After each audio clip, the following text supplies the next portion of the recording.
Hey guys, welcome to this video on managing and controlling your appetite. And for those of you who don't know me, my name is Dan. I am a personal trainer and an online weight loss coach. I specialize in helping people to sustain weight loss for long term and then keep it off when they get to their end goal. Now, this video is all about controlling your appetite, and that's because it's vital for you to be able to manage your appetite so you can sustain a long-term calorie deficit. Calorie deficit, for those of you who have never come across that, is simply the mechanism that is required if you want to lose weight. Effectively, what you want to do is you want to ensure that you are consuming less calories than your body is burning. By doing that, your body will free up things like fat to use as energy, and over time, that will result in weight loss. If you're not creating a calorie deficit, you will not lose weight. It's as simple as that. Now, in order to sustain a calorie deficit long term, you're going to have to learn to manage your appetite so that you don't end up giving into things like cravings and hunger. Now, what I've got for you today is literally just a list of techniques that I used. I lost a lot of weight myself, and also techniques that my clients have used in the past and still use today to actually maintain that long-term deficit.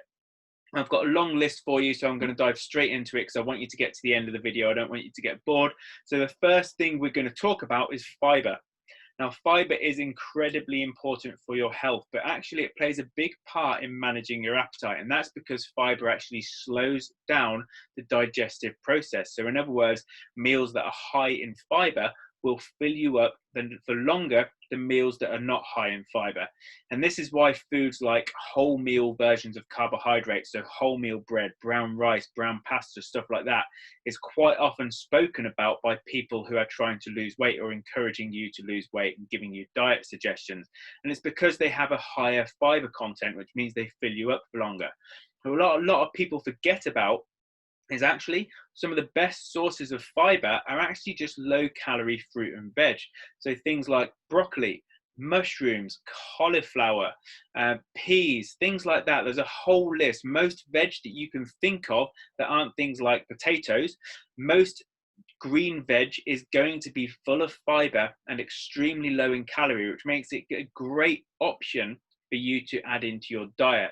A really easy way for you to start actually increasing your fiber and reducing the calorie content of your meal is to actually fill up half your plate with that low calorie veg. So when you're plating up your main dinner, for example, before you put anything else on the plate, load it up with something like broccoli and cauliflower. Very low in calorie, very high in fiber. It means less room for those other calorific ingredients, and it will fill you up for longer than it would have if you didn't have that broccoli on the plate. Another great option fruit-wise are berries. So things like blueberries, raspberries, strawberries, stuff like that are great for the fiber content, but again, incredibly low in calories. So they make a great option for a sweet snack or a sweet dessert, or even something you can add to your breakfast. If you like porridge for breakfast, for example, reduce the oats a little bit, throw some berries in, and it's going to fill you up for a similar amount of time while actually reducing the calorie content of that meal. So that's fiber. If you're using something like MyFitnessPal to track your calories, then you can actually track the amount of fiber that you're having. And it's a good idea to try and get that up to help control your appetite. Next thing we're going to talk about is very similar to that idea. We're going to talk about protein. Now, obviously, lots of people think of protein as this magic ingredient that helps you build muscle, but actually it plays a bigger part in weight loss than people realize. And again, that is because it is slower to digest. It's what's known as being higher satiating. So meals that are higher in protein will fill you up for longer than meals that are just loaded with carbs and fats. So again, a great way to do this, after you've put your veg on the plate, put your protein element on next. So obviously, if you eat meat, then your meat or fish element. If you don't eat meat, then things like your beans or tofu or stuff like that, that should be the next thing you think about when you're plating up on your plate. And that again will help fill you up for longer. Now, a really easy way to think about this is if you have a protein source with every single meal, then you're going to find it easier to control your calories and control your hunger long term. So let's think about things that aren't specific foods. other techniques that you could try. So one really good idea that a lot of my clients have used, and I use myself when I used to do a 9 to 5 job, is intermittent fasting. And the idea of intermittent fasting is that you pick a window within which you eat and drink all your calories.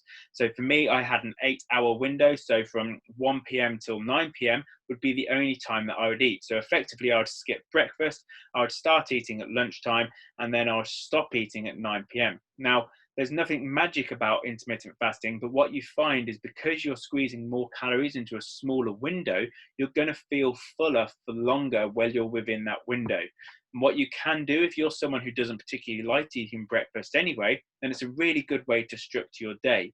You can also then think about, actually, if you're doing a workout later in the afternoon, it's a great way to make sure you've got energy for that by having more calories towards the end of the day. Whereas if you're spreading them out over a typical 12-hour day, you may find that you're getting hungry by the time you do your workout, so your workout is not as effective. And that again applies to the next two methods that I'm going to talk about, which are backloading calories and calorie cycling. So there's two different ways we can look at this. So backloading calories could simply mean having a small amount of calories at the start of the day when you're less hungry. If you're someone who snacks a lot in the evening, for example, this could work. And then having a big meal at the end of the day to fill you up so you don't get hungry before bed. You've got less chance of snacking, and it just controls your hunger at the time of day when you know you're hungry. It doesn't have to be at the end of the day. If you know you get hungrier at lunchtime, for example, then plan to have a bigger lunch. If you know that you're really hungry in the mornings, and if you don't have breakfast, then you snack throughout the day more, then have a big breakfast. You don't have to structure your day in any particular way, but being smart about when you're eating your bigger meals will control your hunger throughout the day. Calorie cycling takes that same idea, but works on a longer duration. So a good way to think about calorie cycling would be to look at it as a whole week.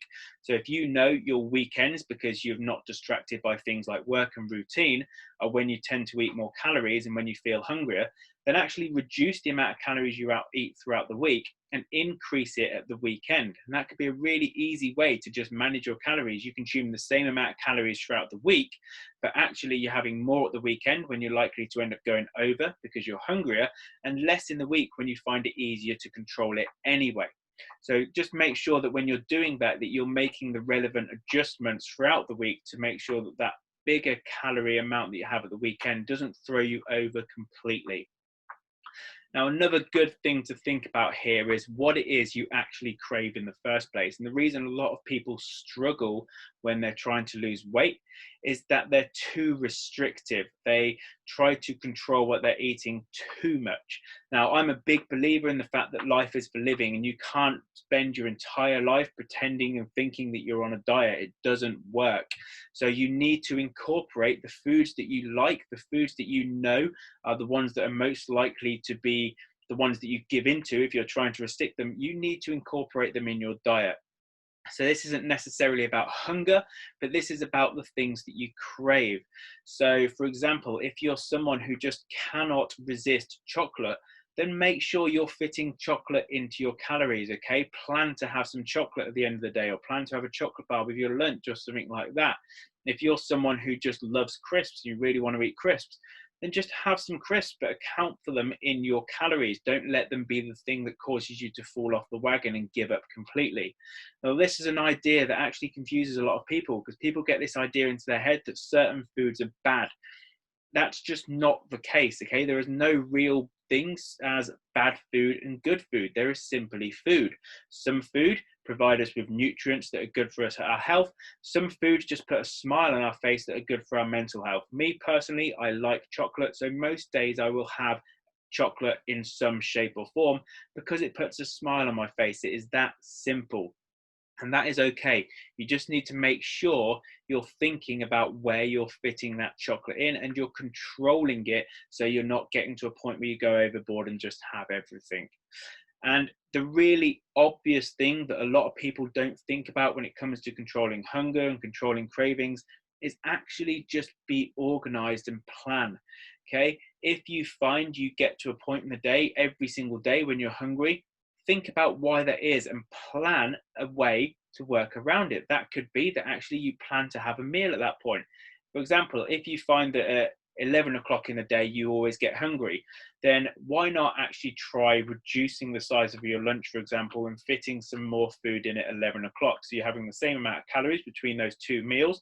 You're just basing it around when you are hungry. Planning is incredibly important if you want to get success long term with your weight loss journey.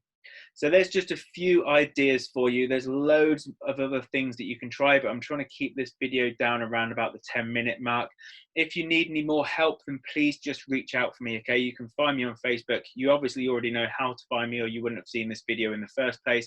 Just get in touch and I will help you specifically with your situation, okay? I offer every single person a free 10-minute phone call just to have a chat about where they are. I'm not going to try and sell you anything. It's literally just an opportunity for me to try and point you in the right direction. Losing weight long term changed my life, and I get a huge pleasure out of helping other people to do the same, okay? So jump on the phone with me and I will give you some pointers if you need them. I hope that helps, guys. As I say, any questions, let me know, and I'll see you at some point soon, I'm sure.